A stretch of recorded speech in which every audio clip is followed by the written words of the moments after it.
Roh Kudus, Allah Bapa dalam kerajaan surga, puji syukur kami aturkan kehadapan hadirat-Mu atas berkat-Mu, atas rahmat-Mu yang Kau berikan kepada kami dalam istirahat malam ini pada pagi hari ini.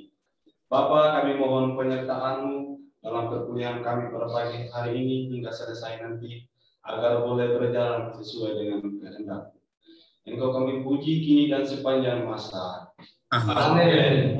Dalam Bapa, Putra, dan Roh Kudus. Amin. Amin. Baik, terima kasih untuk teman CSSR. Selamat pagi untuk teman-teman semua. Pagi hari ini kita akan melanjutkan pembahasan kita tentang surat-surat Paulus, terutama berfokus pada surat Galatia, yang dalam perjalanan sejarah surat Galatia ini menimbulkan banyak perdebatan, termasuk juga kalau kita ingat nanti pembahasan tentang pembenaran oleh iman yang nanti juga akan mempengaruhi perdebatan yang pernah muncul di antara gereja dalam gereja Kristen yang akhirnya juga memunculkan kelompok Protestan. Itu juga salah satunya berpangkal pada penafsiran akan surat Galatia ini. Nah, saya sudah mengatakan minggu lalu bahwa kalau kita membaca surat Galatia sesudah membaca surat Filipi dan surat 1 Tesalonika, lalu kita akan menemukan suasana batin yang sangat berbeda. Ya, Paulus itu begitu masuk dalam pembahasan di surat ini langsung menampakkan sikap yang keras. Termasuk juga diksi, pilihan kata, gaya bahasa Paulus itu menjadi pilihan kata dan gaya bahasa yang keras, ya, tuduhan-tuduhan, kemudian serangan-serangan pada lawan-lawannya itu sangat jelas tampil di surat Galatia ini. Nah, ini nanti yang akan kita coba cermati. Nah, saya sudah menyediakan seperti biasa itu bahan yang teks yang kemarin saya ternyata keliru upload, dua-duanya itu PowerPoint. Kemudian saya perbaiki tadi pagi, sehingga teksnya sudah ada di situ. Teman yang sudah pegang buku pegangan itu pasti juga teks yang sama saya tampilkan di sini. Kemudian PowerPoint saya sediakan, lalu dua video yang saya buat tahun lalu. Yang pertama itu tentang pengantar pada surat Galatia sendiri. Kemudian yang kedua adalah pembahasan inti yang muncul juga di dalam surat Galatia ini, terutama mengenai pembenaran oleh iman atau pembenaran karena iman. Ini yang akan menjadi salah satu pokok bahasan penting karena ini juga nanti akan berpengaruh pada pemikiran teologi Kristiani sesudahnya, terutama soal soteriologi itu. Nanti kalau kita membahas itu dalam mata kuliah Yesus Kristus, Tritunggal, dan Keselamatan, kita akan banyak kembali ke topik surat Galatia dan nanti surat Roma. Maka saya mengandaikan bahan-bahan itu sudah bisa dibaca, sudah bisa dipelajari sendiri, sehingga dalam pertemuan ini saya lebih berfokus pada pokok persoalan yang sedang dihadapi oleh Paulus. Ya. Bagaimana Paulus datang ke Galatia pertama kali bersama dengan Barnabas, yang kedua bersama dengan Silas, itu bisa dipelajari sendiri dari bahan-bahan yang sudah saya sediakan. Latar belakang Galatia silakan ditemukan di dalam teks yang sudah saya sediakan itu.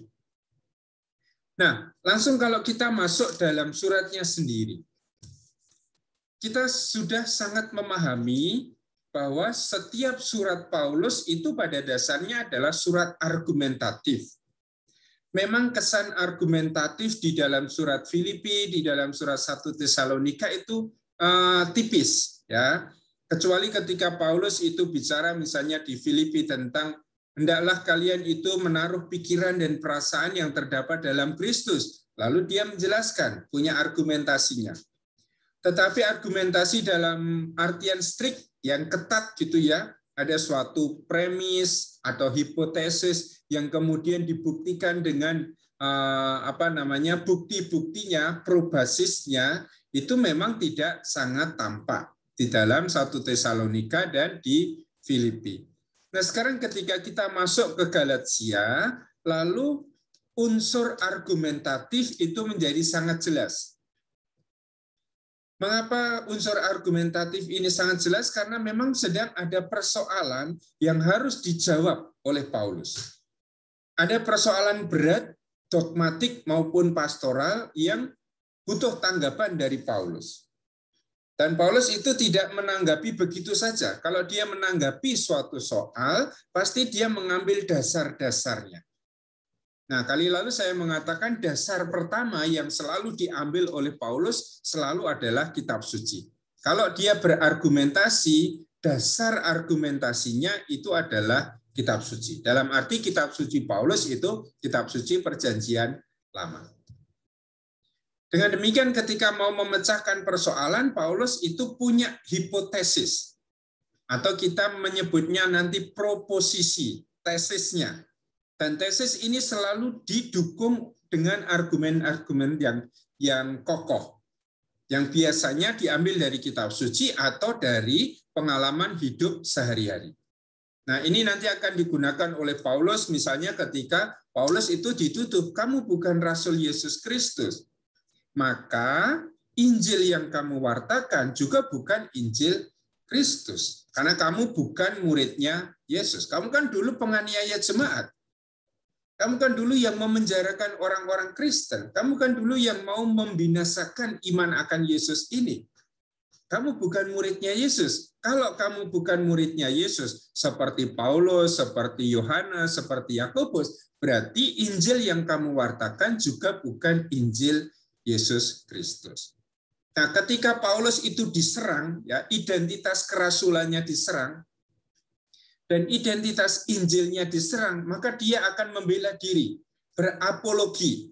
Ya, Paulus akan menjelaskan, saya ini Rasul Kristus, meskipun saya bukan termasuk di kelompok 12 murid.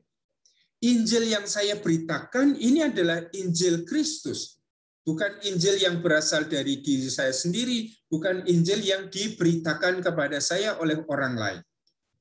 Tapi Injil yang saya terima sendiri dari Kristus. Saya ini muridnya Yesus bukan karena saya dipilih oleh orang lain. Ya, misalnya saya dilantik oleh para rasul di Yerusalem. Bukan mereka yang menjadikan saya ini Rasul Kristus, tapi Kristus sendiri, Yesus sendiri yang memilih saya. Nah, untuk bisa sampai ke jawaban itu, Paulus harus menyediakan dasarnya. Orang akan bertanya, mana buktinya bahwa kamu itu Rasul Yesus? Apa buktinya bahwa Injil yang kamu beritakan itu Injil Yesus Kristus, Injil yang kamu terima dari Kristus? Nah, untuk membuktikan pernyataannya itu, Paulus kemudian bercerita misalnya peristiwa di Damsyik, yang nanti akan kita baca di bab 1 di situ. Ini soal yang pertama. Soal yang kedua adalah Paulus itu merasa kalian itu begitu mudah meninggalkan Injil yang sudah kalian terima, yang sudah kalian hidupi, dan kemudian kalian berpegang pada Injil lain yang sebetulnya bukan Injil.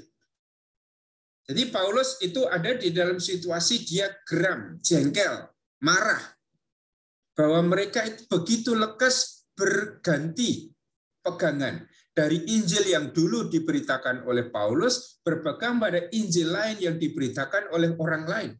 Dan ternyata Injil yang diberitakan oleh Paulus itu bertentangan dengan Injil yang diberitakan oleh misionaris-misionaris sesudah Paulus. Nah, pertentangannya ada di mana? Terutama soal sunat, soal Taurat. Apakah orang kalau menjadi Kristen, menjadi pengikut Yesus, tetap harus mentaati Taurat, berpegang pada Taurat, tetap harus disunat, tetap harus mengikuti aturan halal dan haram makanan dalam tradisi Yahudi. Nah, Paulus akan mengatakan, ya semuanya ini sudah berakhir. Misionaris-misionaris sudah Paulus mengatakan, kalau orang mau diselamatkan, dia menjadi Kristen, dia tetap harus mengikuti Taurat. Ya, bukti nyata atau tanda bahwa orang itu taat pada Taurat adalah disunat.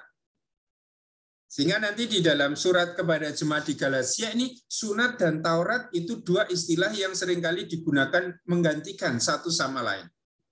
Karena dalam tradisi perjanjian lama juga yang nanti akan dikutip oleh Paulus dalam peristiwa Abraham, yang namanya sunat itu adalah tanda kesetiaan orang pada perjanjian dengan Allah. Maka tanda bahwa seseorang itu taat pada hukum Taurat adalah kalau dia disunat. Itu tanda fisik yang menampakkan ketaatan pada keseluruhan Taurat itu. Nah, ketika ada misionaris yang mengatakan orang kalau mau diselamatkan tetap harus disunat, tetap harus mentaati Taurat, Paulus mengatakan tidak seperti itu. Yang menyelamatkan kita bukan Taurat. Kita ini selamat bukan karena kita disunat, punya ketaatan total pada Taurat. Tetapi yang menyelamatkan kita adalah iman akan Yesus. Nah, kemudian Paulus harus menjelaskan bagaimana kamu menjelaskan bahwa yang menyelamatkan kita adalah iman. Sementara dalam tradisi Yahudi ada keyakinan mendasar sejak awal mula bahwa kita ini akan diselamatkan kalau kita mentaati Taurat. Nah, kalau kita lihat seperti ini, lalu pemahaman Paulus tentang keselamatan oleh iman tidak bisa dilepaskan dari paham Yahudi tentang keselamatan karena ketaatan pada Taurat. Maka nanti kita lihat sebentar bagaimana Perjanjian Lama memahami soteriologi. Apa yang membuat orang itu diselamatkan? Yang pada intinya dalam tradisi Perjanjian Lama, terutama dalam tradisi Deuteronomis, itu hanya ada hitam putih. Tuhan sudah memberikan Taurat. Kalau kamu taat setia pada Taurat sampai semua hukum dan perintah kamu taati, maka kamu akan diselamatkan, akan diberkati. Tetapi kalau sebaliknya kamu melawan hukum Taurat, maka kamu tidak akan diberkati, kamu akan dihukum, kamu akan mati. Nah, itu yang membangun suatu pemahaman tentang soteriologi, tentang keselamatan. Paham keselamatan dalam tradisi Yahudi. Bahwa orang akan memasuk dalam keselamatan, memperoleh keselamatan, kehidupan kekal, katakanlah seperti itu, meskipun waktu itu belum ada, kalau orang mentaati Taurat. Dan ini kan yang dipegang juga oleh Paulus sedari awal, ketika dia masih menjadi seorang Farisi. Ingat yang dikatakan di Filipi, nanti akan dikatakan lagi di Galatia ini, dalam hal ketaatan pada Taurat, aku tidak bercacat. Dalam hal ketaatan pada tradisi nenek moyang, aku orang Farisi. Dengan demikian di awal masa hidupnya, Paulus pun berpandangan bahwa orang akan diselamatkan kalau berpegang pada Taurat. Itu keyakinan dia. Tetapi kan di Filipi kemarin kita sudah mengatakan semuanya itu sudah kutinggalkan. Semuanya itu kuanggap rugi. Semuanya itu kuanggap sampah. Karena pengenalan akan Kristus Yesus Tuhanku lebih mulia dari segala sesuatu. Sehingga Paulus tidak mengatakan Taurat ini tidak ada gunanya. Taurat ini sampah. Tetapi Paulus mengatakan ini loh.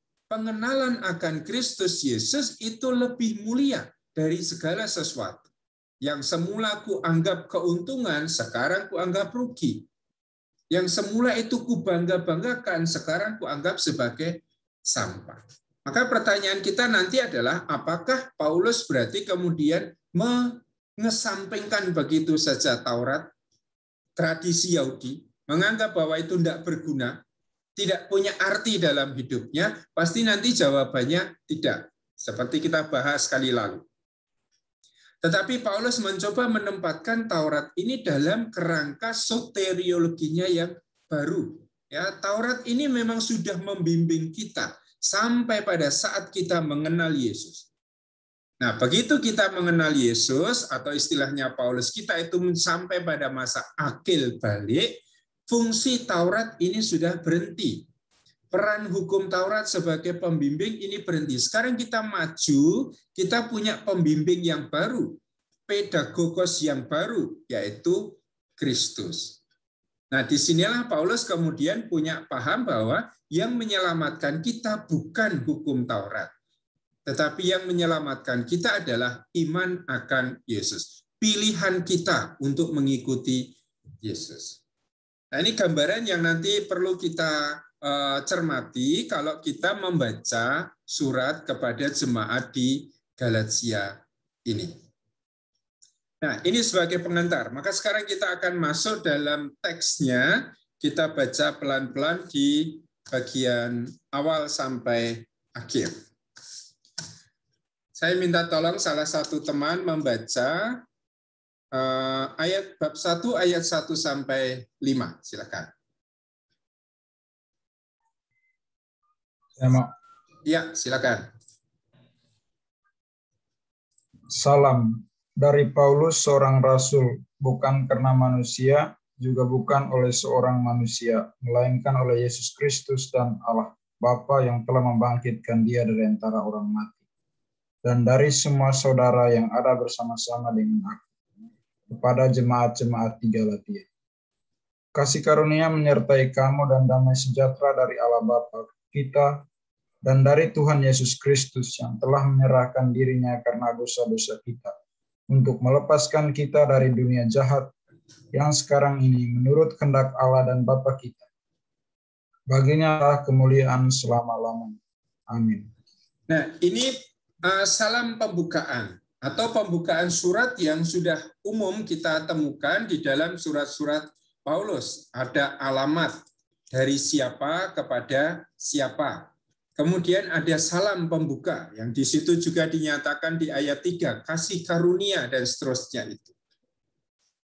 Nah, apa yang menjadi khas di dalam bagian ini justru yang dulu kita sebut sebagai identifikasi diri Paulus. Paulus tidak hanya mengatakan dari Paulus kepada jemaat-jemaat di Galatia. Tetapi sesudah Paulus mengatakan dari Paulus, lalu ada identitas yang disebut oleh Paulus di situ. Dan ini panjang sekali. Kalau kita bandingkan dengan surat-surat yang lain, identitas Paulus di dalam pembukaan surat Galatia ini identitas yang paling panjang. Ya, Paulus kan biasanya hanya mengatakan dari Paulus, Rasul Kristus Yesus. Dari Paulus, hamba Kristus Yesus. Tetapi sekarang dia menaruh suatu identitas yang sangat mendetail. Ya, tidak hanya mengatakan dari Paulus seorang rasul. Ya, tetapi lalu di sana dikatakan bukan karena manusia. Jadi kalau saya menjadi rasul bukan karena kerasulan itu diberikan oleh manusia. Ya, melainkan oleh Yesus Kristus dan Allah Bapa yang telah membangkitkan Dia dari antara orang mati. Ketika kita membaca identifikasi diri yang khusus seperti ini, sebetulnya kita sudah mulai diajak untuk menebak-nebak apa persoalan yang nanti akan dibahas oleh Paulus. Mengapa Paulus perlu mengatakan saya ini rasul, tapi bukan karena manusia, melainkan karena Yesus Kristus dan Allah Bapa. Nah, kita yang mulai terbiasa membaca surat Paulus, ketika kita membaca bagian yang aneh seperti ini, biasanya itu identifikasinya pendek tetapi ini menjadi panjang, lalu mulai harus mencermati bahwa ada informasi penting yang mau disampaikan oleh Paulus dengan identifikasi yang panjang seperti ini. Dan kalau kita mulai mencermati sejari awal, hal yang dipersoalkan nanti adalah soal rasul. Apostolos, kerasulannya. Dan Paulus di sini langsung mengatakan, saya ini rasul.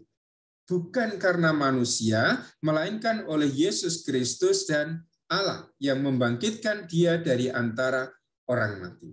Nah, informasi ini kita simpan sebentar, karena nanti akan dibahas di ayat 6. Ya, bagaimana Paulus itu menjelaskan kepada jemaat di Galatia bahwa dia ini adalah rasul. Bukan diangkat oleh manusia, tetapi dipilih oleh Yesus, oleh Allah sendiri. Ya. Kemudian masuk di ayat 2 itu adalah sebutan tentang siapa yang menulis surat ini bersamaan dengan Paulus, tetapi tidak diidentifikasi. Biasanya nama-namanya disebut, di sini tidak. Dari semua saudara yang ada bersama-sama dengan aku kepada jemaat-jemaat di Galatia. Maka kalau kita lihat peta, Galatia itu bukan sebuah kota. Tidak seperti Tesalonika, tidak seperti Filipi, tidak seperti Kolose. Tetapi Galatia ini adalah suatu wilayah yang terbentang luas di daerah Asia Kecil, yang sekarang kita kenal sebagai Turki itu. Maka yang dituju dengan surat Paulus ini tidak hanya satu jemaat di satu kota, tetapi jemaat di beberapa kota yang ada dalam kesatuan wilayah yang kita kenal sebagai Galatia. Nah, kalau kita identifikasi dari kisah para rasul, jemaat-jemaat mana yang dulu didirikan oleh Paulus yang ada di sekitar wilayah itu, maka kita temukan di situ ada Antioquia, di Pisidia, ada Listra, ada Iconium, ada Derbe. Itu kota-kota yang dulu pernah dikunjungi oleh Paulus dalam perjalanan misi yang pertama bersama Barnabas. Dan kemudian dalam perjalanan misi yang kedua, Paulus juga datang ke kota-kota itu lagi bersama dengan Silas. Nah, lalu kita lihat bahwa sebetulnya surat ini ditujukan untuk beberapa jemaat di beberapa kota yang didirikan oleh Paulus dalam perjalanan misi yang pertama. Maka ini yang cukup membedakan, surat ini tidak ditujukan untuk satu jemaat di satu kota, tetapi ditujukan untuk berbagai macam jemaat yang ada di wilayah Galatia ini. Kemudian salam ada di ayat 3, kasih karunia menyertai kamu dan damai sejahtera dari Allah Bapa kita dan dari Tuhan Yesus Kristus. Ya, salam yang khas dari Paulus, kasih karunia, damai sejahtera. Ini salam yang selalu muncul di dalam surat-surat Paulus ini.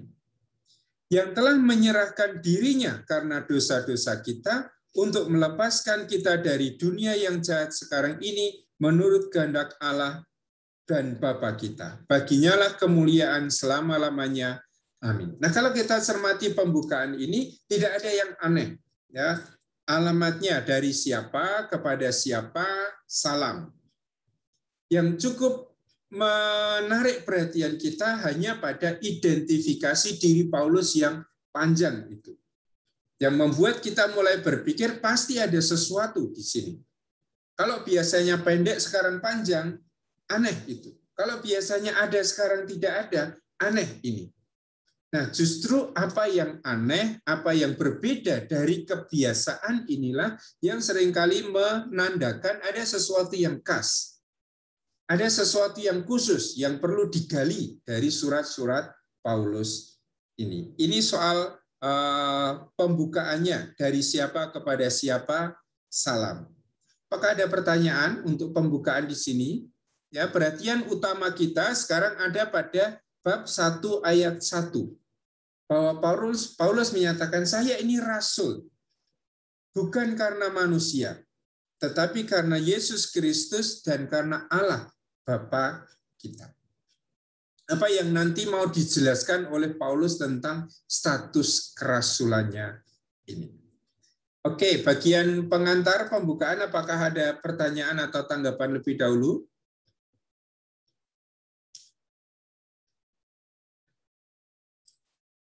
Tidak. Sekarang kita masuk ke bagian pokok yang pertama, tentang Injil yang diberitakan oleh Paulus. Oke, teman CMF, silahkan. Saya mau bertanya berkaitan dengan yang pertama itu, dia sangat berusaha sekali untuk menyatakan bahwa dia rasul supaya ajarannya bisa diterima seperti itu. Lalu seperti yang kita ketahui bahwa salah satu yang boleh dikatakan media untuk mewartakan kerajaan Allah itu ya dari Paulus itu lewat surat-surat seperti itu. Lalu pertanyaan saya, tujuan pewarta itu dia mewartakan ke mereka yang dalam tentu belum mengenal Yesus seperti itu. Seperti dari jemaat-jemaat yang lain itu kebanyakan dia masuk melalui tempat ibadat orang Yahudi dan mengatakan jangan ada yang mendengar dan percaya. Nah, lalu di Galatia itu mereka sangat gentar untuk menolak bahwa Paulus itu bukan murid, bukan rasul Kristus, karena dia yang membunuh orang-orang Kristus seperti itu. Pertanyaan saya, apakah di sana Galatia itu dia tujuan mewartakan untuk membentuk jemaat baru atau hanya untuk mewartakan memperkuat iman seperti itu? Karena kenyataan berusaha orang Galatia sudah punya iman kepada Kristus sehingga mereka tidak percaya kalau Paulus itu rasul. Hanya dia begitu mau mengatakan dia rasul seperti yang sudah dijelaskan dalam bagian pendahulu. Iya, Yang jelas Paulus tidak mewartakan iman untuk membangun sebuah jemaat yang baru. Ya, jemaat Galatia ini di Galatia ini kan jemaat yang sebetulnya didirikan oleh Paulus juga. Dalam perjalanan misi yang pertama, ketika Paulus itu pergi ke tanah Galatia ini bersama dengan Barnabas waktu itu. Dan siapa yang membangun jemaat, mendirikan jemaat Kristen di kota-kota di Galatia adalah Paulus. Hanya sesudah itu kan Paulus pulang ke Antiokhia bersama dengan Barnabas. Tidak lama kemudian Paulus sudah pengen lagi melakukan perjalanan misi. Dia pisah dengan Barnabas, mengajak Silas, kemudian juga mengunjungi kota-kota di Galatia ini. Sesudah beberapa saat Paulus akan pergi dari Galatia. Berarti di Galatia sudah ada kelompok Kristen. Jemaat Kristen yang terbangun di situ. Ketika Paulus pergi, ada misionaris Kristen lain yang juga datang ke Galatia ini. Yang rupanya memberitakan Injil yang cukup berbeda dari yang diajarkan oleh Paulus. Ya, Injil tentang Yesus Kristusnya sama.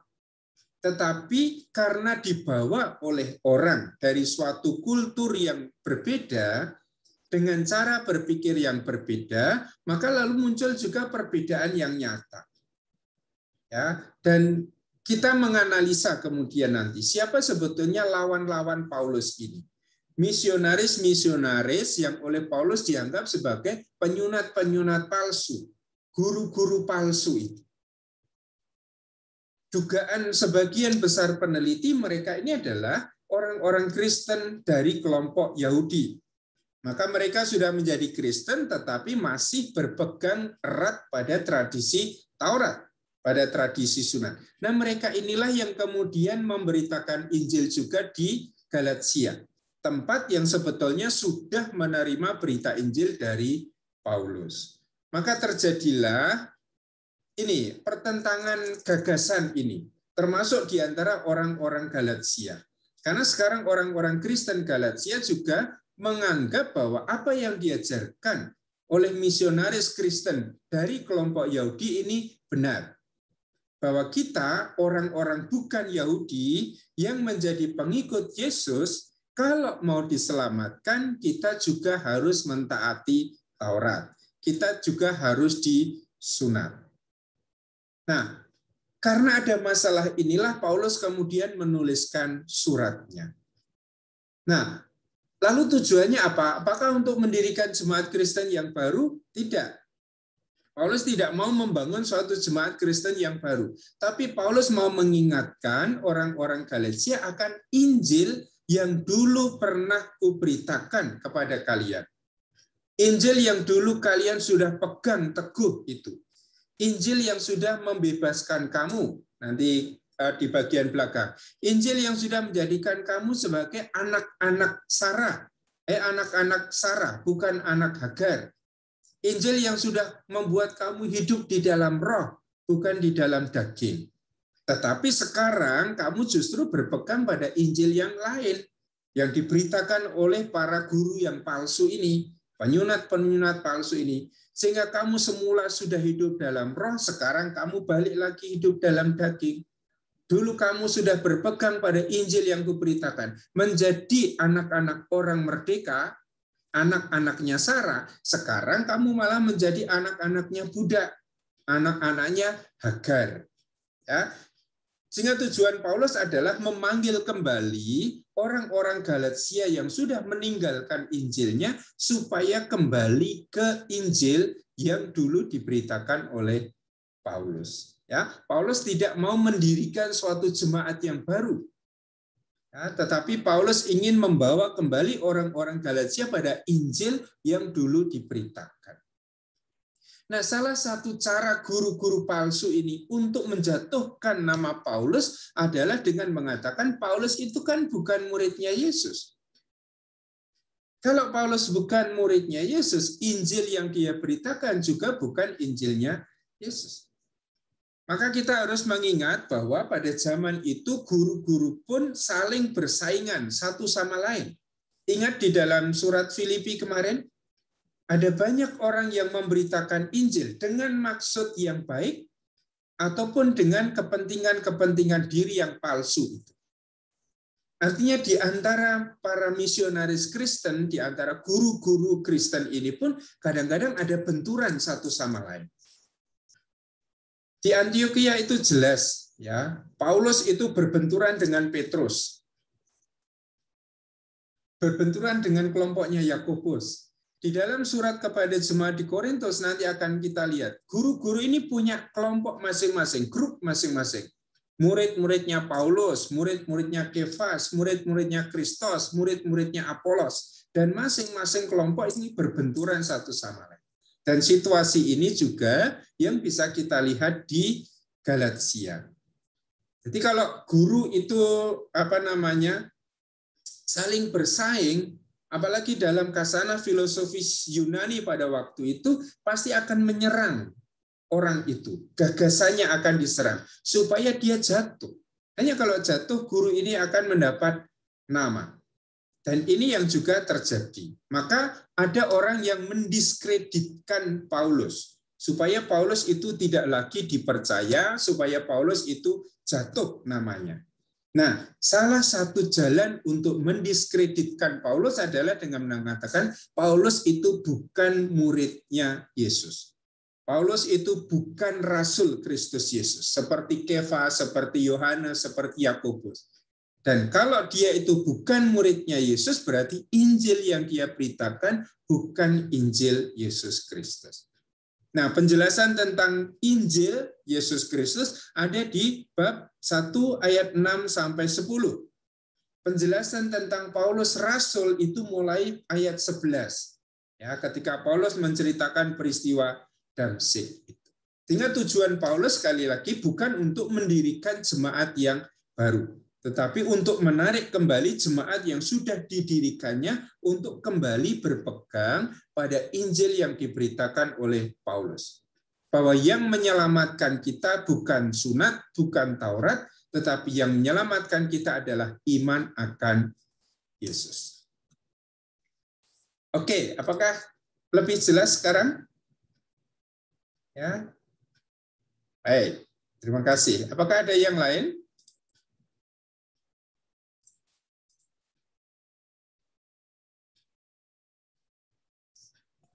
Cukup. Baik, kita membaca sekarang bagaimana Paulus itu mempertanggungjawabkan Injilnya. Bahwa Injil yang saya beritakan kepada kalian itu adalah Injil yang saya terima dari Yesus. Kita baca ayat 6.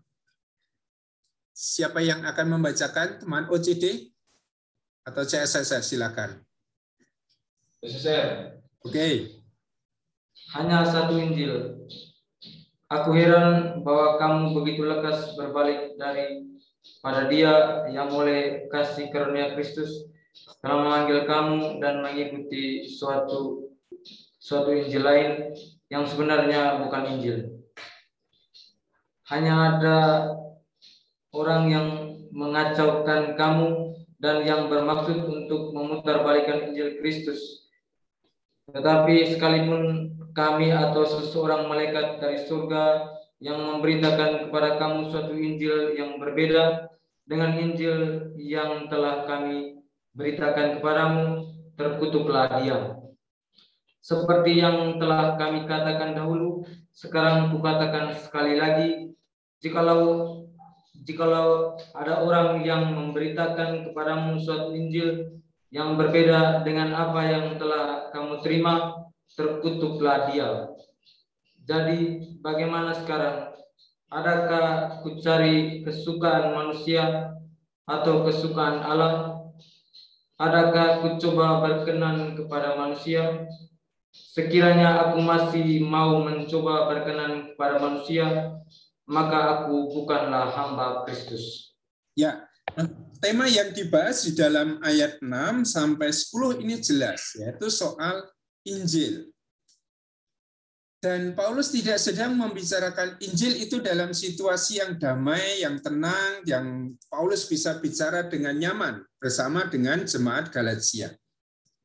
Bahkan ekspresi pertama Paulus itu sudah menarik perhatian kita.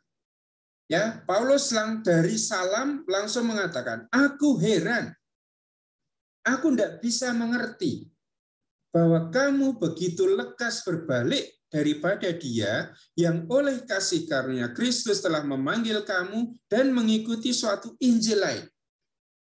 Maka sudah ada Injil yang diberitakan oleh Paulus yang sejati, yang menurut Paulus asli, dan Injil lain yang oleh Paulus disebut ini bukan Injil sebetulnya. Dulu kamu sudah memegang Injil yang saya beritakan ini, sekarang kamu begitu lekas berbalik. Istilah Paulus ya, kamu itu begitu cepat berbalik. Meninggalkan Injil yang sejati, berpegang pada Injil yang lain yang sebetulnya bukan Injil. Dan ada sesuatu yang aneh di bagian ini kalau kita membandingkan surat Paulus ini dengan surat-surat Paulus yang lain. Apa yang hilang di bagian ini? Yang hilang di bagian ini dari surat Paulus kalau kita bandingkan dengan surat-surat yang lain adalah Syukur. ucapan Syukur dan doa. doa. Paulus itu biasanya begitu. Ya kalau orang sudah punya gaya yang baku, kalau Paulus menulis surat, sesudah alamatnya selalu ada ucapan syukur doa. Ada yang hanya mengatakan, aku mengucap syukur, aku mendoakan engkau, titik, selesai. Ada yang panjang lebar, seperti di Filipi, seperti di Tesalonika. Ucapan syukurnya, doanya panjang lebar. Tetapi selalu ada, mau pendek atau mau panjang, itu selalu ada, ucapan syukur dan doa. Tiba-tiba kita membaca sebuah surat di mana ucapan syukur dan doa itu tidak ada. Dan sekali lagi saya mengatakan kalau ada sesuatu yang baku dan tiba-tiba tidak ada, kita justru harus bertanya di situ. Mengapa tidak ada ucapan syukur? Mengapa tidak ada doa? Begitu memberi salam, Paulus langsung mengatakan, aku heran. Aku tidak bisa memahami bahwa kalian begitu lekas berbalik dari Injil yang dulu sudah kuberitakan kepada Injil yang lain. Yang dikatakan oleh Paulus mengatakan yang sebenarnya bukan Injil. Jadi Paulus itu mau mengatakan Injil yang diberitakan oleh misionaris-misionaris lain ini bukan Injil ini. Dalam arti itu Paulus sudah pasang sikap konfrontatif dengan para misionaris lain yang menurut Paulus nanti mereka ini adalah guru-guru palsu. Mereka ini penyunat-penyunat palsu. Mereka ini kalau di dalam surat Filipi anjing-anjing itu. Nah, suasana konfrontatif itu sudah muncul sedari awal surat. Kemarahan Paulus, ya, kejengkelan Paulus pada jemaat. Paulus tidak sedang menyerang guru-guru palsu itu ya. Paulus sedang menyerang jemaatnya yang begitu lekas berbalik dari Injil yang diberitakan oleh Paulus ke Injil yang sekarang diberitakan oleh misionaris lain. Yang menurut Paulus bukan Injil. Nah, ini berarti ada suatu persoalan tentang Injil, ya, status Injil yang diberitakan oleh Paulus. Yang kaitannya nanti dengan status kerasulan Paulus. Hanya bagian pertama yang dibahas oleh Paulus adalah soal Injilnya. Ya, bahwa Injil yang dia beritakan itu bukan Injil manusia. Nah, ayat 6 itu lalu menjadi ayat yang memacu kita untuk bertanya sebetulnya ada apa? Suasana batin apa yang melingkupi Paulus ketika Paulus itu menulis surat ini? Dan mulai saat ini kita akan melihat gaya Paulus yang keras. Ya, Paulus yang bukan orang yang bisa basa-basi kalau dalam hal prinsip seperti ini. Ya, ketika kerasulannya diragukan, Paulus itu akan membela diri mati-matian. Ini akan terjadi lagi nanti di surat 2 Korintus. Ketika Paulus itu dibanding-bandingkan dengan Apolos, dibandingkan dengan Kefas, dibandingkan dengan rasul-rasul yang lain, Paulus akan menunjukkan, saya lebih hebat dari mereka. Tapi prinsip Paulus seperti di surat kepada jemaat di Filipi, saya tidak akan membanggakan diri dalam hal-hal lahiriah. Kalau dibandingkan dengan rasul-rasul yang hebat itu, saya tidak ada apa-apanya. Tapi kalau mereka bisa berbahasa roh, saya juga bisa. Tapi saya memilih tidak berbahasa roh. Karena kalau saya berbahasa roh, kalian tidak mengerti apa yang saya katakan. Kalau Paulus dibandingkan dengan Apolos misalnya di Efesus dan di Korintus nanti. Apolos itu ahli kitab suci. Apolos itu bisa berfilsafat. Paulus mengatakan, saya datang itu dengan gemetar dan takut. Saya tidak berfilsafat. Tapi kalau saya berfilsafat, saya bisa. Hanya saya pilih tidak berfilsafat, karena kamu tidak bisa memahami kalau saya berfilsafat. Ya, Paulus akan mengatakan, ya kepada bayi saya akan memberikan susu. Susu yang kuberikan, bukan makanan yang keras. Ya, filsafat itu keras, filsafat itu sulit untuk dipahami oleh orang kebanyakan. Maka meskipun saya bisa berfilsafat seperti mereka, saya pilih tidak berfilsafat supaya apa yang saya katakan bisa kamu pahami. Nah, ini ya mungkin apa ya? Kita mau mengatakan kesombongan atau mengatakan yang lain, tetapi saya akan mengatakan itu keyakinan diri Paulus yang kokoh bahwa dia adalah rasul Kristus. Maka kalau status kerasulannya diragukan, dia akan serang semua orang lain itu. Ya, kalau mau bandingkan dengan saya lebih dari kalian itu. Tapi saya tidak akan berbangga akan hal-hal lahiriah. Nah, ini yang nanti akan dikatakan Paulus di Galatia. Kalau saya akan berbangga, bermegah, saya justru akan bermegah atas kerapuhan-kerapuhan saya, kelemahan-kelemahan saya. Nah, apa yang dibahas di Galatia ini nanti akan diulang lagi di 2 Korintus terutama. Ketika Paulus sekali lagi harus mempertanggungjawabkan kerasulannya ketika dia dibanding-bandingkan dengan rasul-rasul hebat yang lain. Paulus hanya mau mengatakan, saya tidak kalah kalau dibandingkan dengan mereka. Nah, ini yang kita kenali di sini. Nah, kalau kerasulannya itu dia bela, maka Injilnya juga dia bela. Ya, bahwa Injil yang dia terima itu memang adalah Injil dari Kristus Yesus. Nah, setelah dia mengatakan itu, orang akan bertanya kepada dia, mana buktinya? Kamu bukan Rasul Yesus, tidak pernah mendengar pengajaran Yesus. Dari mana kamu memperoleh Injil? Kalau kamu tidak pernah berjumpa dengan Yesus. Dan ini yang akan dibahas oleh Paulus di ayat 11 dan seterusnya. Nah, sebelum itu saya mau mengatakan inilah gaya yang disebut dengan diatribe. Ya, Paulus itu berargumentasi dengan membayangkan di depannya itu ada lawannya. Ya, ada teman debatnya. Ini gaya cara berfilsafat dalam tradisi Yahudi. Dia menjelaskan. Lalu penjelasannya itu dibantah oleh lawan bicaranya. Nah, dibantah, Paulus menjelaskan. Paulus mengatakan, saya ini rasul. Bukan oleh manusia, tetapi oleh Kristus. Saya memberitakan Injil yang benar. Yang lain itu bukan Injil. Lalu lawan bicaranya akan mengatakan, bagaimana kamu mengatakan Injilmu itu Injil Yesus Kristus, sedangkan kamu sendiri bukan muridnya Yesus. Nah, Paulus sekarang akan menjelaskan, saya muridnya Yesus. Injil yang saya beritakan, Injil Yesus. Nah, bagaimana Paulus menjelaskan bahwa dia adalah muridnya Yesus? Argumentasinya mana? Aku adalah murid Yesus. Lalu buktinya mana? Ya, bukti kitab sucinya pasti tidak ada. Tetapi Paulus bisa mengambil bukti yang lain yang disebut sebagai bukti yang berasal dari pengalaman hidup Paulus sendiri. Maka dia akan bicara salah satu peristiwa penting dalam hidupnya, yaitu peristiwa Damsyik. Kita baca ayat 11. Sekarang giliran teman OCD untuk membacakan ayat 11 sampai ayat 24. Silakan.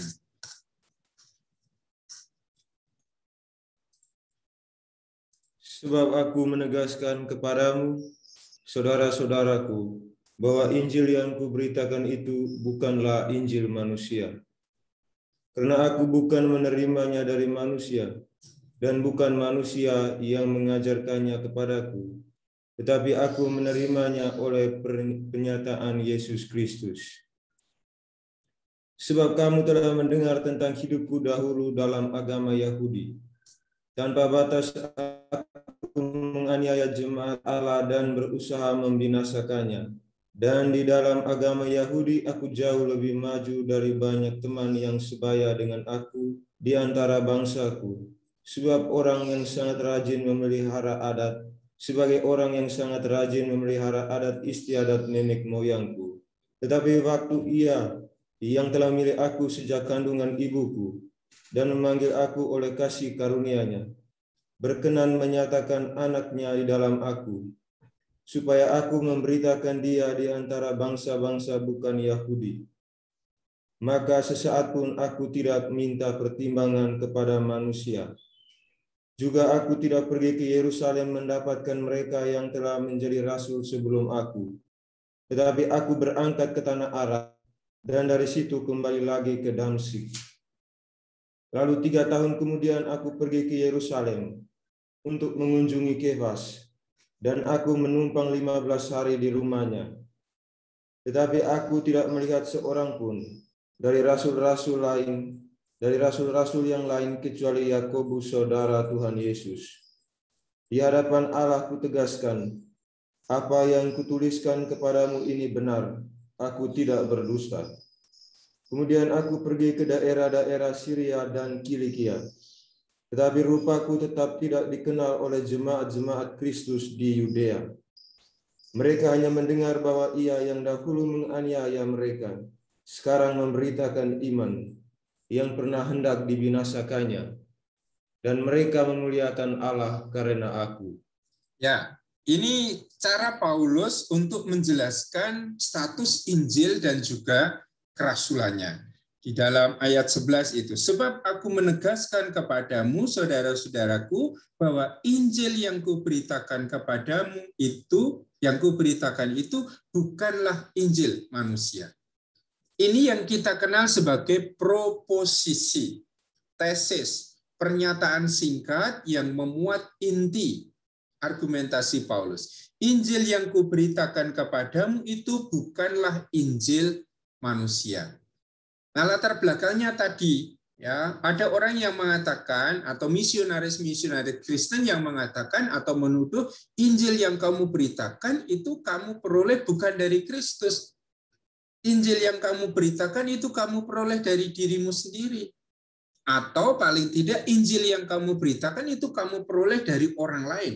Dari para rasul atau dari orang-orang Kristen yang lain. Intinya Injil yang kamu beritakan tidak langsung kamu terima dari Kristus. Berbeda dari Yakobus. Yakobus muridnya Yesus, terima dari Yesus. Kefas muridnya Yesus menerima Injil langsung dari Yesus. Kamu tidak, karena kamu bukan muridnya Yesus. Nah, sekarang Paulus lalu dengan tegas menyatakan, ini sudah kayak distempel itu. Injil yang kuberitakan itu bukanlah Injil manusia. Nah, sekarang orang akan mengatakan, mana buktinya? Bagaimana kamu menunjukkan kepada kami bahwa Injil yang kamu beritakan tidak kamu terima dari manusia? Ya, kalau tidak diterima dari manusia, itu berarti diterima dari Yesus sendiri.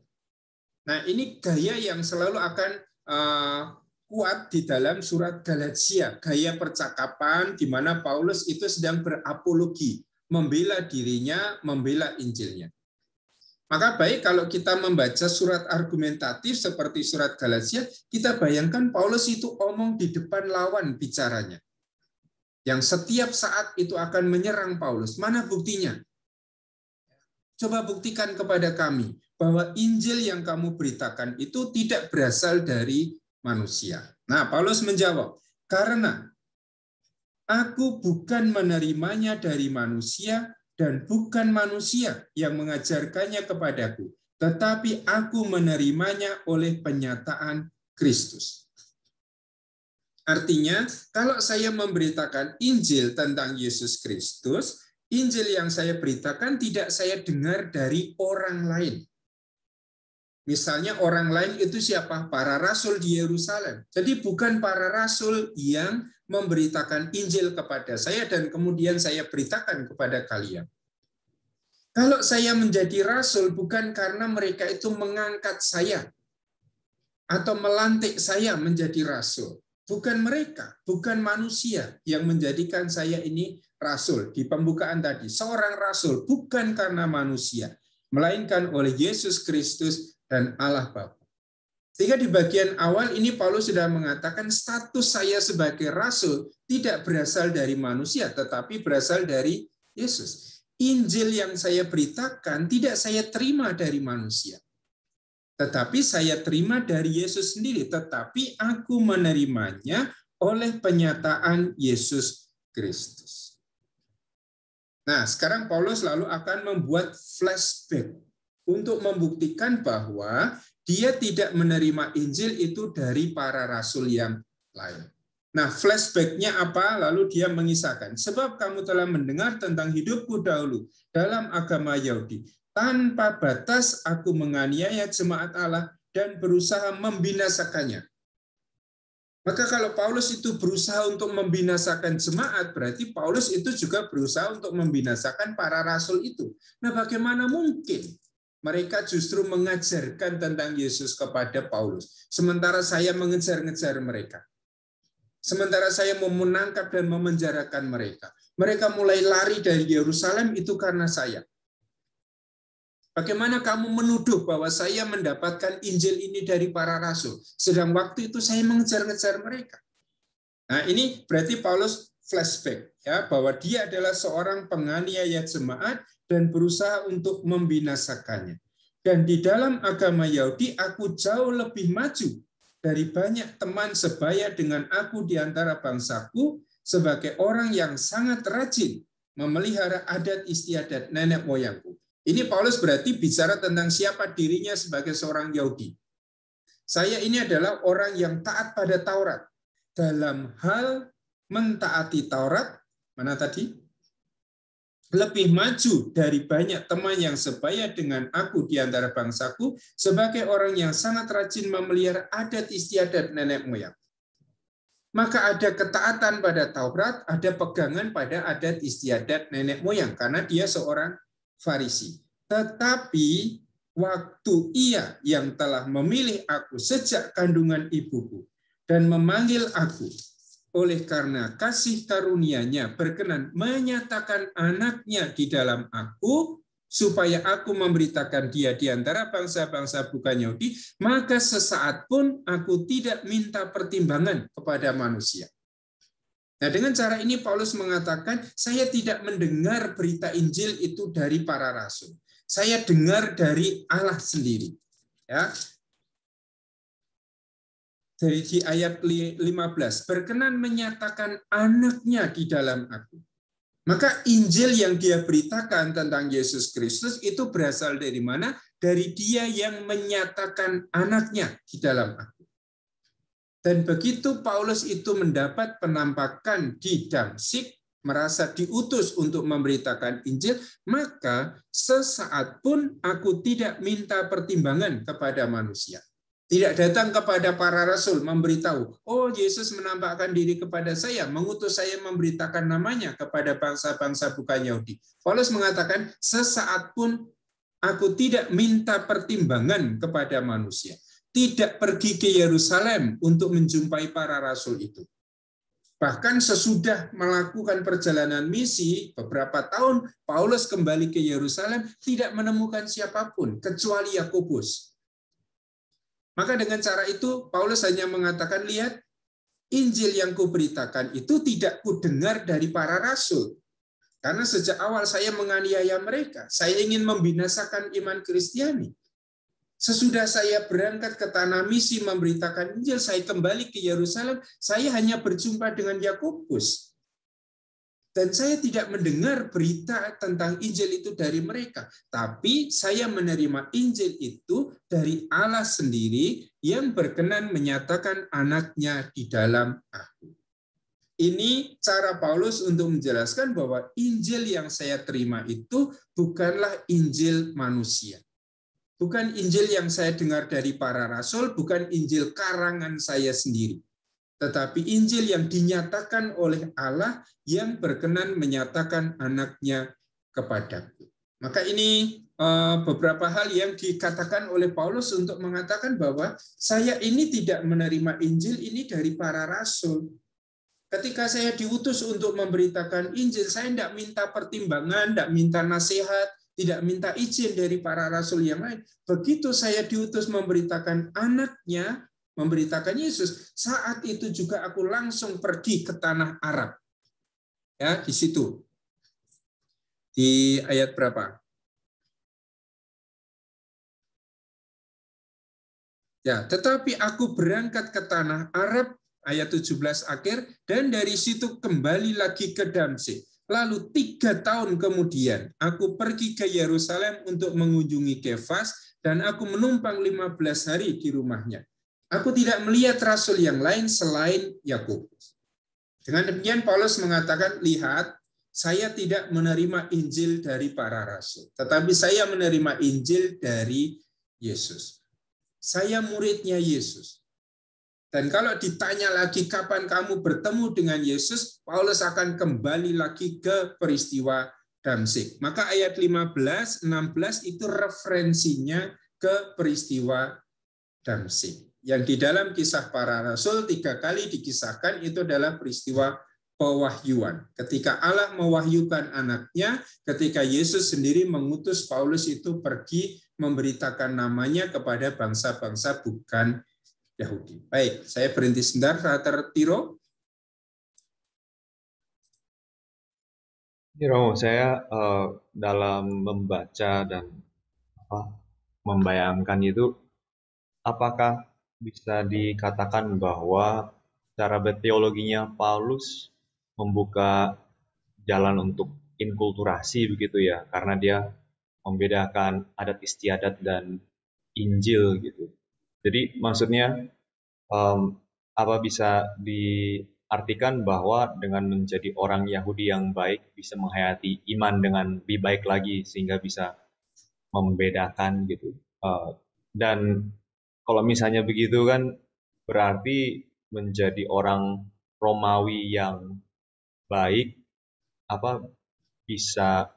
yang penting itu adalah iman dan adat istiadat adalah sekunder begitu ya Romo. Bisa dibilang seperti itu cara dia mencoba untuk menjelaskan.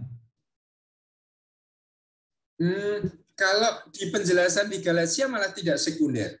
Ya, karena penjelasan di Galatia tadi saya katakan justru itu flashback.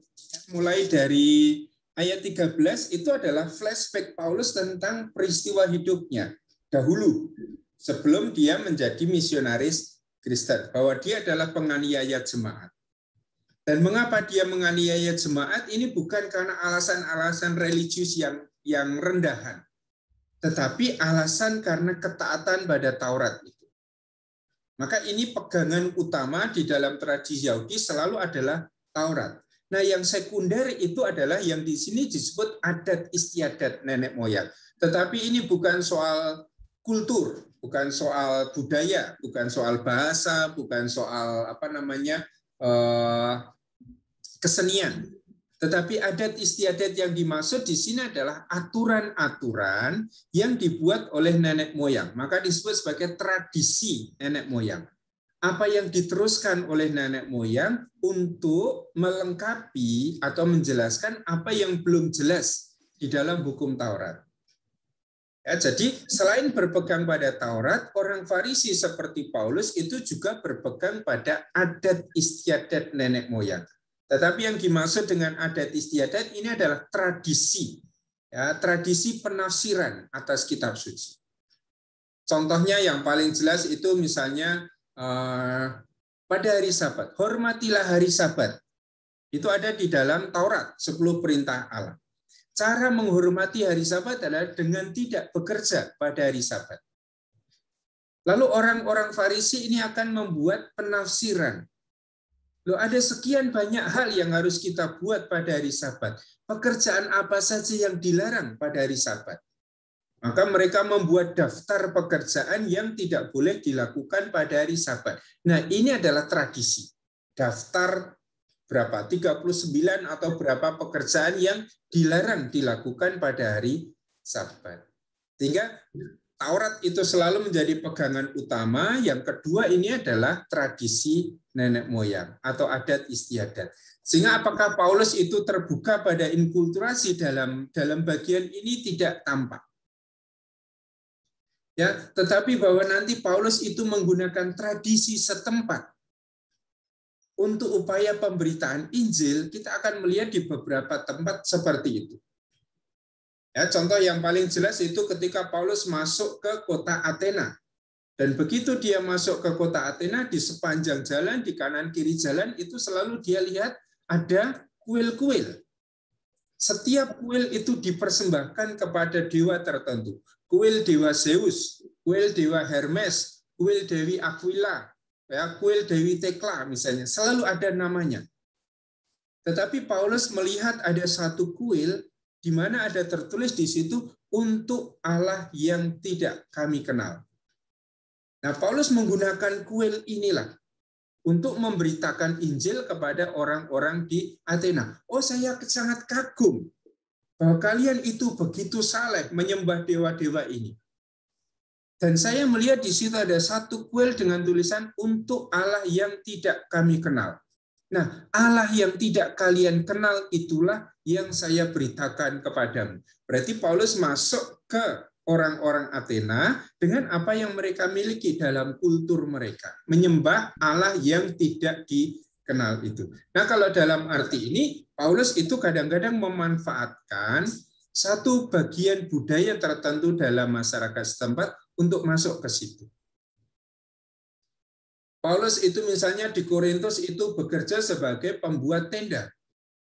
Nah, kita juga harus bertanya, apakah sejak awal Paulus itu pembuat tenda? Ataukah itu memang pekerjaan yang di dalam masyarakat Korintus itu memang menghasilkan cukup banyak uang?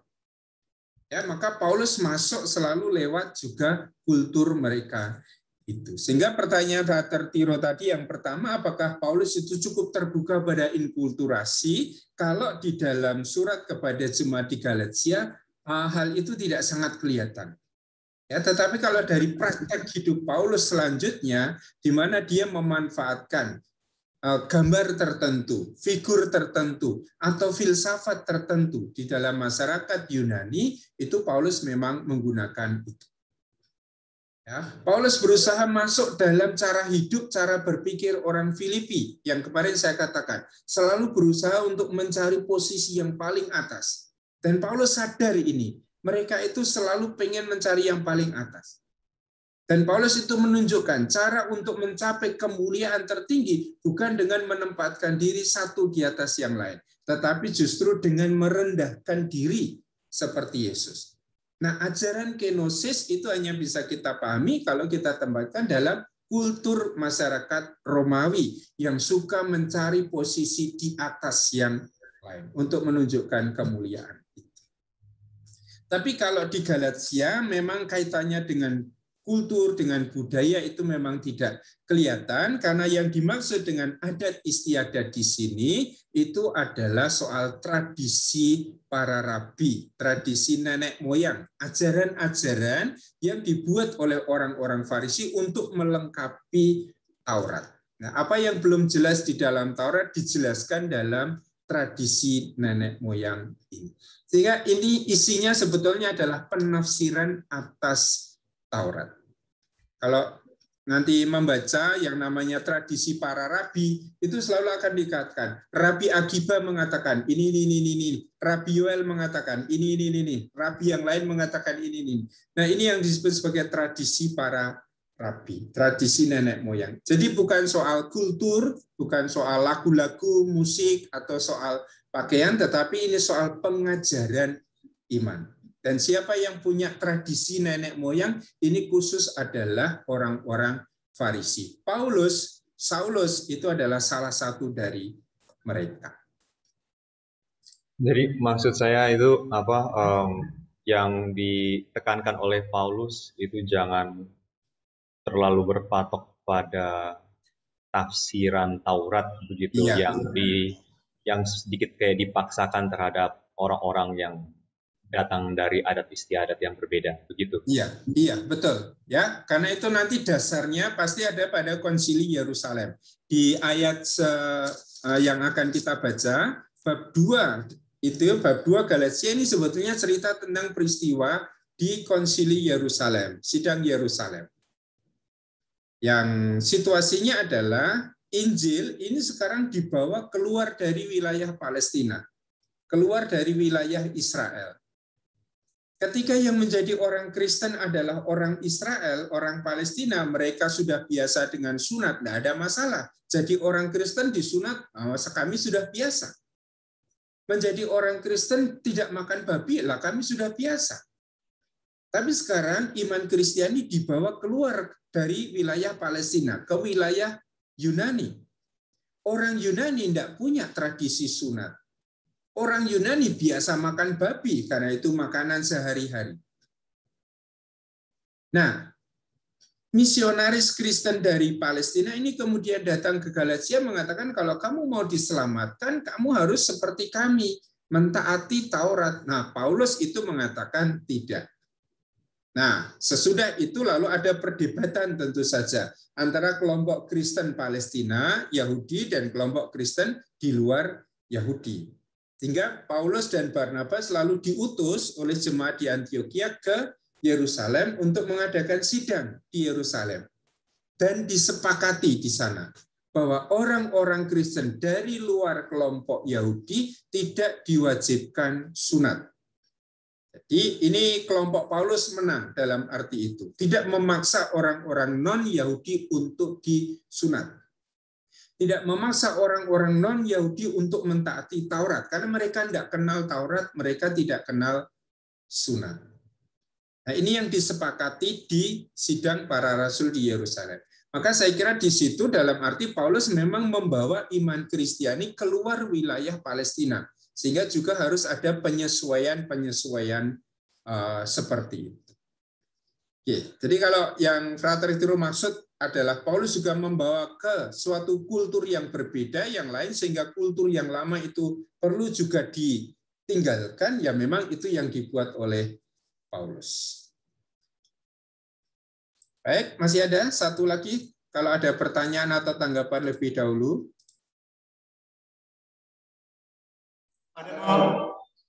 Ya, silakan. Dalam bab 2 itu di bagian dalam bab 2 ayat 1 sampai 10 itu menyatakan bahwa Paulus juga mengatakan bahwa apa yang diwatakan itu diakui oleh para rasul seperti itu. Namun dia diakui para rasul, jadi menurut saya bahwa apa yang diajarkan itu sudah diketahui para rasul dan itu diterima seperti itu. Diterima artinya apa yang diwatakan sama seperti yang diwatakan para rasul, mereka bekerja sama seperti itu. Itu tidak akan. Tetapi pada bab 2 ayat 11 sampai 14 itu sangat dijelaskan tentang pertentangan Paulus dengan Petrus. Nah, tentu persoalan di sana berkaitan dengan ketika mereka mengadakan perjamuan seperti itu, Paulus berusaha untuk menghindari jemaat yang belum disunat karena takut pada jemaat yang khusus yang sudah disunat seperti itu. Ini rasanya ada pertentangan. Berusaha bertanya ini persoalan ini seperti apa, Bro? Apakah yang diakui oleh para rasul seperti yang saya pahami pertanyaan bahwa mereka bekerja sama? Kalaupun bekerja sama dalam perbuatan, kenapa mesti ada yang mewartakan dengan pada sama-sama rasul Yesus, orang-orang dekat Yesus, tapi ada yang mewartakan ada jemaat yang disunat dan tidak seperti, sehingga ada persoalan seperti itu. Sedangkan di bab 2 ayat 1 itu sudah dijelaskan bahwa diketahui oleh para rasul dan maksudnya mereka bekerja sama dan diterima seperti itu. Tapi kok ada pertentangan seperti itu? Bahkan Paulus juga ada pertentangan cukup dengan Petrus seperti itu. Iya. Ya, tidak perlu kita membayangkan bahwa begitu ada kesepakatan Yerusalem, semua jalan lurus. Ya, orang-orang Kristen dari kelompok Yahudi tidak akan mudah menerima kenyataan bahwa ada orang-orang yang tidak meyakini Taurat, tidak berpegang pada Taurat. Ya, bayangkan saja ya, mereka itu sedari kecil orang Yahudi, mentaati Taurat, hidup dalam kultur Yahudi. Ketika kemudian menjadi orang Kristen, apakah dia akan meninggalkan begitu saja tradisi Yahudi? Pasti tidak, kan? Kami ini orang Jawa. punya tradisi Jawa. Ya, ketika orang Jawa menerima iman Kristiani, apakah kejawaan itu ditinggalkan begitu saja? Orang masih tetap genduren, ya, orang masih tetap selamatan, orang masih tetap mengadakan merti dusun dan seterusnya. Ini adalah tradisi yang dibawa. Nah, kalau orang-orang Kristen Yahudi pada waktu itu menjadi Kristen dan tetap berpegang pada Taurat, tidak ada masalah. Tidak ada yang salah. Tetapi menjadi salah ketika mereka memaksa orang-orang bukan Yahudi yang menjadi Kristen untuk juga disunat, untuk juga mentaati Taurat. Nah, ini yang memunculkan clash antara kelompok Yahudi Kristen di Palestina dengan kelompok Yahudi non-Kristen yang didirikan oleh Paulus. Sehingga kemudian ada sidang di Yerusalem menyepakati itu. Orang-orang bukan Yahudi tidak diwajibkan untuk sunat. Artinya orang-orang bukan Yahudi tidak diwajibkan untuk hidup sesuai dengan aturan-aturan Taurat itu. Ini kesepakatan di Konsili Yerusalem. Tapi apakah kesepakatan ini lalu menyelesaikan semua persoalan? Apakah kemudian kelompok Yerusalem itu bisa menerima begitu saja? Nyatanya tidak. Kelompok Yakobus itu dikenal sebagai kelompok Kristen Yerusalem yang masih berpegang keras erat pada tradisi Yahudi. Dan itu yang melatar belakangi pertentangan Paulus dengan Petrus. Sudah disepakati di Konsili Yerusalem. Apa yang diajarkan oleh Paulus, oleh Barnabas itu disetujui. Ya, orang-orang bukan Yahudi tidak wajib disunat, tidak wajib mentaati Taurat. Tetapi tetap ada kelompok Kristen Yahudi yang masih memaksa itu. Dan ini kan yang justru menjadi soal di Galatia. Ada misionaris Kristen yang mengatakan kalau kamu mau diselamatkan, kamu menjadi Kristen, kamu tetap harus disunat. Kamu tetap harus mentaati Taurat. Dan ini yang tidak disetujui oleh Paulus. Dengan demikian kita perlu memahami bahwa sesudah ada Konsili Yerusalem pun tetap ada kelompok-kelompok yang terbedakan di antara jemaat Kristen. Maka ketika di Antioquia, Paulus mengunjungi jemaat Kristen di Antioquia. Dan jemaat Kristen Antioquia berarti jemaat Kristen bukan Yahudi. Paulus makan bersama dengan kelompok Kristen non-Yahudi ini.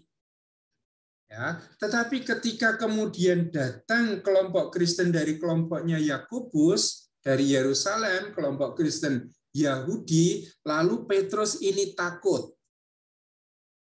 Mungkin karena di situ makan babi atau makan yang lain lah, ya.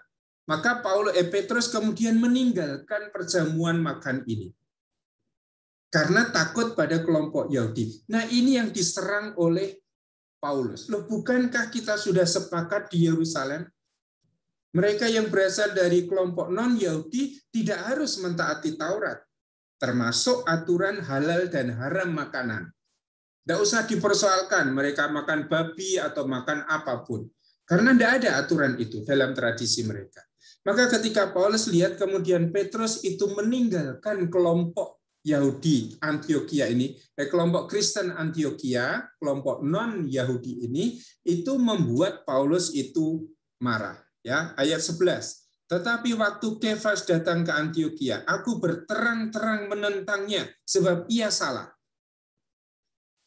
Pasti ini masih dalam kaitan dengan hal yang tadi. Saya menerima Injil bukan dari para rasul. Bahkan ketika pemimpin para rasul seperti Petrus itu salah, saya terang-terangan menentangnya karena ia salah. Maka coba lihat gaya seorang rasul seperti Paulus yang dikatakan kamu bukan muridnya Yesus. Injilmu bukan Injil Yesus Kristus. Ya, Injilmu itu terima dari manusia. Paulus mengatakan, enggak, saya terima dari Allah. Bahkan saya tidak menerima dari para rasul. Ketika Injil yang saya beritakan itu bertentangan dengan apa yang dihayati oleh para rasul, saya tentang mereka. Ya, termasuk Petrus. Aku berterang-terangan menentangnya sebab ia salah. Karena sebelum beberapa orang dari kelompok kalangan Yakobus datang, ia makan sehidangan dengan saudara-saudara yang tidak bersunat. Berarti termasuk juga makan makanan yang biasa mereka makan, termasuk makanan yang menurut orang Yahudi itu haram. Tidak boleh dimakan. Nah, tetapi setelah mereka datang, ia mengundurkan diri dan menjauhi mereka karena takut akan saudara-saudara yang bersunat. Berarti Paulus mengatakan, Petrus, berarti kamu tidak konsekuen dengan perjanjian di Yerusalem. Dengan keputusan konsili Yerusalem. Maka Paulus kemudian menyerang Petrus. Terang-terangan saya menentang dia. Nah, ini semakin menampakkan bahwa Injil yang diterima oleh Paulus tidak berasal dari para rasul. Bahwa saya menjadi rasul bukan karena dilantik, dipilih oleh para rasul. Tetapi saya menjadi rasul karena dipilih oleh Yesus. Injil yang saya beritakan adalah Injil yang saya terima dari Yesus. Bisa disimpulkan bahwa konsili Yerusalem, kesepakatan Yerusalem itu tidak memecahkan semua persoalan. Tetapi ini menjadi dasar yang kokoh, landasan yang kokoh bagi kelompok Paulus untuk melanjutkan misinya kepada orang-orang Kristen di luar Palestina. Kita pindah ke Togar lebih dahulu, silakan. Terima kasih Romo. Saya ingin bertanya terkait dari dari bab 1 Romo. Kan ditegaskan bahwa dari Paulus seorang rasul bukan karena manusia, juga bukan oleh seorang manusia, melainkan oleh Yesus Kristus dan Allah Bapa. Jadi saya kok menangkap kesan ini ada korelasinya dengan apa yang kemudian Romo terus jelaskan soal bahwa wahyu dari yang diterima oleh Paulus itu bukan berasal dari para rasul tetapi dari Allah sendiri.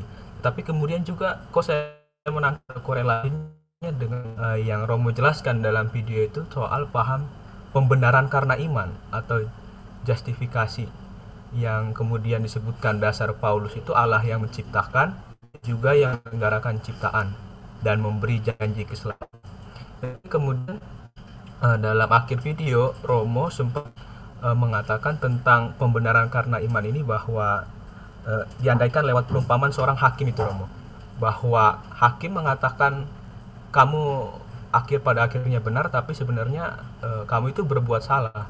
Nah, dalam perumpamaan seperti itu saya kok belum menangkap maksudnya Romo soal tentang identitas Paulus dan juga korelasinya dengan paham justifikasi ini, bahwa pada akhirnya kan Taurat itu yang adalah petunjuk sebenarnya bagi umat Israel untuk setia kepada janji, kemudian menjadi beban itu Romo. Terima kasih. Oke, untuk kaitannya dengan justifikasi pembenaran kita bahas minggu depan ya. Kita akan mulai dari bab 3 dan konsentrasi kita ada pada video yang kedua atau tema yang kedua, itu tema dibenarkan karena iman. Ya, jadi untuk jawaban untuk Togar kita tunda sampai minggu depan ya, kaitan antara identitas Paulus dengan justifikasi ini. Saya break sebentar karena ada yang kosong di rumah saya ini, saya tengok sebentar. Apa sih kosong?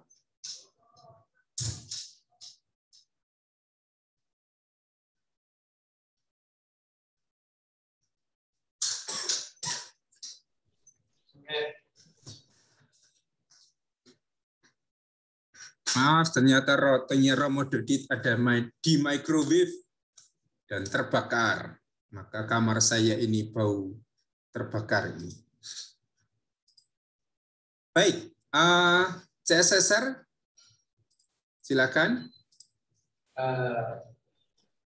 Baik Romo, saya sedikit kurang respect saja dengan Paulus ini. Saya melihat ajarannya, pewartanya, ya begitu luar biasa, seolah-olah Yesus sendiri yang hadir bersama dia. Tapi memang yang mewartakan itu yang berasal dari Yesus, tapi dia mewartakan itu sangat seolah-olah Yesus yang ada dalam dirinya sendiri. Sangat luar biasa lah. Tapi saya merasa agak bertentangan dengan kehidupannya, di mana di dalam kisah para rasul juga menceritakan ada sedikit perselisihannya dengan Yohanes Markus dan sebagainya.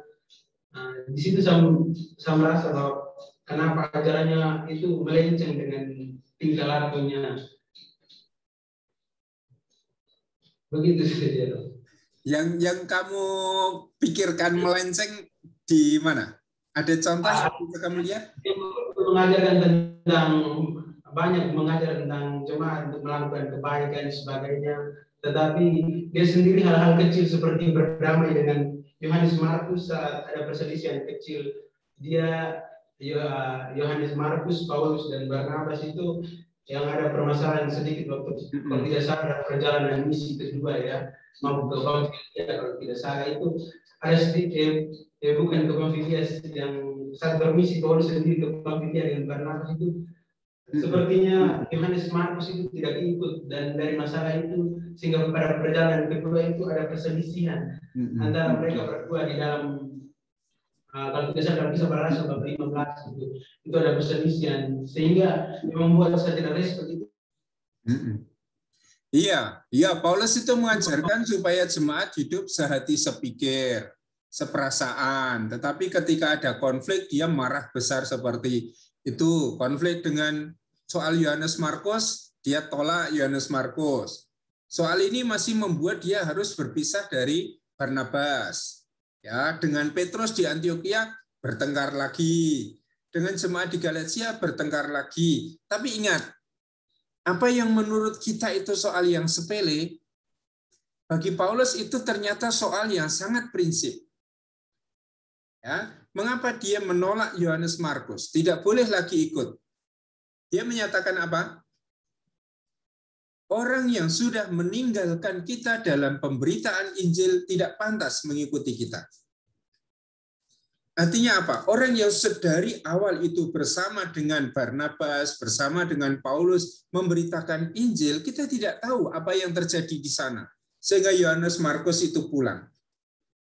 Tetapi dari pernyataan Paulus kita menebak ada soal yang sangat urgent di situ. Ada soal yang sangat penting sehingga Yohanes Markus ini pulang. Yang tidak disetujui oleh Paulus. Sehingga dia mengatakan seorang yang sudah maju bekerja bersama dengan kita kemudian meninggalkan kita tidak layak untuk kita. Kalau kamu mengatakan itu Paulus sombong, Yesus juga sombong loh. Ya kan? Barang siapa siap membajak dan menoleh ke belakang, hanya menoleh loh. Dia tidak pantas untuk kerajaan surga. Soal itu. Ya, ini tampaknya soal yang menurut Paulus, menurut kita itulah kenapa sih hanya soal seperti itu, pertengkaran seperti itu, membuat dua misionaris besar Kristen pisah loh ini, Paulus dan Barnabas. Adakah sesuatu yang memang kunci yang membuat situasi itu bisa kita pahami? Ya, masalahnya lalu kita tidak menerima banyak informasi dari penulis kisah para rasul tentang apa yang menjadi alasan Yohanes Markus meninggalkan Paulus. Kalau soal dengan Petrus itu soal prinsip bagi Paulus. Karena berarti Petrus tidak setia dengan kesepakatan di Yerusalem. Padahal Petrus itu kepala para rasul. Lalu kalau kepalanya sendiri tidak setia pada keputusan itu, bagaimana dengan ekornya, dengan kakinya, dengan tangannya, dengan murid-murid yang lain? Sehingga Paulus bisa mengatakan, aku terang-terangan menentangnya karena ia salah. Sehingga dalam hal ini pun menurut saya, Paulus itu tidak marah tanpa alasan, tetapi Paulus marah karena prinsip. Begitu juga pada jemaat di Galatia. Paulus itu marah karena mereka begitu lekas berbalik dari Injil yang semula sudah mereka terima menjadi ke Injil yang sebetulnya bukan Injil. Sehingga nanti bab 3 sampai belakang kita akan menemukan perbandingan itu. Kamu sudah menerima Injil yang benar, sekarang kamu berpegang pada Injil yang sebetulnya bukan Injil. Kamu sudah hidup dalam roh, sekarang kamu balik hidup dalam daging. Kamu sudah jadi anaknya Hagar, sekarang kamu malah mau hidup di dalam sebagai anaknya anaknya Sarah. Sekarang kamu mau hidup sebagai anaknya Hagar. Kamu sudah hidup dalam roh, dalam kemerdekaan. Sekarang kamu malah menjadi budak. Nah, ini berarti Paulus itu punya, yaitu tadi dalam hal-hal yang memang prinsip, Paulus itu serang siapapun. Tidak peduli itu Petrus sekalipun. Nah, tentu saja kesan yang kamu punya itu sama dengan kesan yang dulu saya punyai ketika saya belajar surat-surat Paulus di FTW.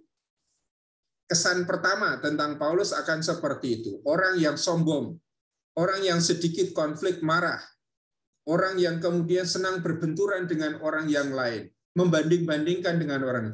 Dan yang dilihat Paulus itu selalu kalau membandingkan diri dengan orang lain, dia menempatkan saya lebih hebat dari mereka. Tapi kalau saya memikirkan saya lebih hebat, ini cara orang bodoh ini. Ya, maka Paulus mengatakan, kalau saya mau memegahkan diri, saya mau membanggakan diri, saya tidak akan membanggakan hal-hal lahiriah. Kalau saya mau bermegah, saya akan bermegah dalam kelemahan saya. Kalau saya mau bermegah, saya akan bermegah dalam salib Tuhan kita, Yesus Kristus. Maka saya kira sah, kamu punya kesan ya tidak terlalu respect pada Paulus, tidak apa-apa. Tetapi justru itulah yang memacu kita untuk semakin mengenal sebetulnya mengapa tahu Paulus punya sikap seperti itu. Yang untuk saya, sudahlah, tidak usah dipersoalkan. Tapi untuk Paulus, itu soal yang besar. Yang menurut saya, sudahlah diajak saja Yohanes Markus, toh sekarang mau ikut dengan kita. Bagi Paulus mengatakan, yang sudah meninggalkan kita dalam pemberitaan Injil, tidak layak mengikuti kita. Maka syukurlah kamu punya kesan cukup tidak meyakinkanlah tentang Paulus itu. Tetapi memang itu yang justru perlu untuk kita gali. Mengapa Paulus punya sikap-sikap seperti itu? Ya, sikap sebagai pribadi seorang beriman yang di satu sisi kokoh sekali. Tipe seorang pentobat kan seperti itu. Semangatnya itu menggelora, tidak takut pada tantangan. Bahkan pimpinan para rasul pun dilawan kalau berlawanan dengan dia. Ya, kita lanjutkan ayat 13. Dan orang-orang Yahudi yang lain pun turut berlaku munafik dengan dia. Maka soalnya bukan hanya Petrus yang meninggalkan perjamuan dengan jemaat di Antiokhia, tapi orang-orang Kristen Yahudi yang waktu itu ikut perjamuan pun ikut pergi meninggalkan jemaat Kristen Antiokhia itu. Maka Paulus ini tidak terima dengan situasi itu. Tetapi waktu kulihat bahwa kelakuan mereka itu tidak sesuai dengan kebenaran Injil, aku berkata kepada Kefas di hadapan mereka semua, jika engkau, seorang Yahudi, hidup secara kafir dan bukan secara Yahudi, bagaimana engkau dapat memaksa saudara-saudara yang tidak bersunat untuk hidup secara Yahudi? Kalau Paulus sendiri tidak taat pada kesepakatan itu, kesetiaan, bagaimana dia bisa memaksa orang-orang bukan Yahudi untuk mengikuti tradisi Yahudi? Dan Paulus mau mengatakan tradisi Yahudi biar dibuat oleh orang-orang Yahudi. Orang-orang bukan Yahudi, biarkan mereka hidup dengan kulturnya sendiri. Tidak perlu memaksa. Kalau kamu menjadi Kristen, kamu harus disunat. Tidak ada kewajiban itu. Ya, karena bukan sunat yang penting. Bukan Taurat yang penting. Yang penting adalah iman akan Yesus. Nah, ini yang akan dibahas nanti di bab 3 yang akan kita bahas besok. Maka silakan dipersiapkan bab 3 sampai bab 6. Yang intinya itu ada bab 3. Ya, perdebatan tentang apa yang menyelamatkan. Apakah kita diselamatkan karena Taurat? Ataukah kita diselamatkan karena iman akan Yesus? Nah, Paulus selalu akan memberi jawaban. Bab 4, 5, 6 itu adalah ilustrasi atas jawaban Paulus. Ya, kita tidak diselamatkan karena Taurat, tetapi kita diselamatkan karena iman. Peganglah ini. Jangan kembali lagi ke Injil yang diberitakan oleh rasul-rasul yang palsu itu. Kalau kamu hidup di dalam Taurat, kamu hidup di dalam perbudakan. Tetapi kalau kamu hidup di dalam Injil yang saya wartakan, iman akan Yesus, kamu hidup dalam kemerdekaan. Kalau kamu hidup di dalam Taurat, kamu itu anaknya Hagar. Kalau kamu hidup di dalam Injil yang saya beritakan, kamu anaknya Sarah. Kalau kamu hidup di dalam Taurat, kamu hidup di dalam daging. Kalau kamu hidup di dalam iman akan Yesus, kamu hidup di dalam roh. Ya, ini cara berbicara yang nanti digunakan oleh Paulus. Bab 3 dipelajari khusus bagaimana Paulus menyusun argumentasinya bahwa orang dibenarkan karena iman.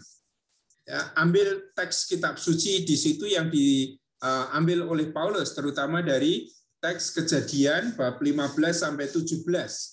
Ya, maka kalau kita membaca bab 3, Galatia bab 3, baca juga Kejadian bab 15 sampai 17. Baca di Kejadian 15 sampai 17 sampai 18. Apa yang membuat Abraham itu diselamatkan?